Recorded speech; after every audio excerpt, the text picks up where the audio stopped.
અમરેલીની શાંતાંબા હોસ્પિટલમાં તંત્રની ઘોર બેદરકારી. ભર ઉનાળે પ્રવેશદ્વારે પાણી ભરાતા દર્દીઓ હાલાકીના વહેણમાં.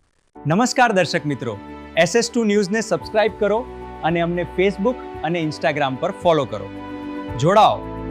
અમરેલીની જાણીતી શાંતાંબા જનરલ હોસ્પિટલ અને મેડિકલ કોલેજ અત્યારે વિવાદોના ઘેરામાં આવી છે.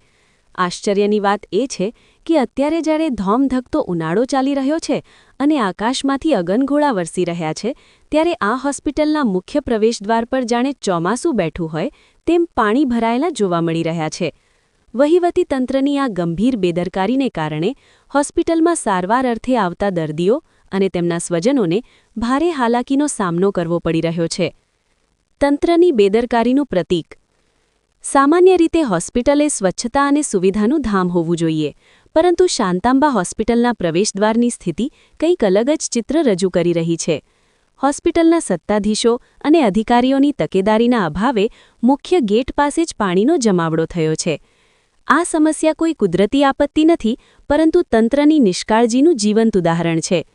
દૂર દૂરથી સારવાર માટે આવતા ગંભીર દર્દીઓ, વૃદ્ધો અને અશક્ત લોકોને હોસ્પિટલમાં પ્રવેશવા માટે આ ગંદા પાણીમાંથી પસાર થવું પડે છે. વ્હીલચેર કે સ્ટ્રેચર પર જતા દર્દીઓ માટે પણ આ સ્થિતિ અત્યંત જોખમી અને તકલીફદાયક બની રહી છે. એક તરફ બીમારીનો માર અને બીજી તરફ તંત્રની આ અવ્યવસ્થા દર્દીઓ માટે જાણે પડ્યા પર પાટું જેવી સ્થિતિ સર્જાઈ છે. સ્થાનિકો અને દર્દીઓના સગા સંબંધીઓમાં ભારે રોષ જોવા મળી રહ્યો છે.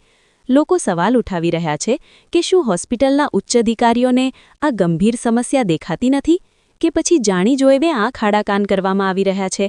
હવે જોવાનું એ રહ્યું કે મીડિયામાં આ અહેવાલ આવ્યા બાદ હોસ્પિટલ તંત્ર સફાળું જાગીને આ સમસ્યાનું કાયમી નિરાકરણ લાવશે કે પછી દર્દીઓએ હજુ પણ આ પાણીમાં જ ડૂબકી લગાવીને હોસ્પિટલ પહોંચવું પડશે.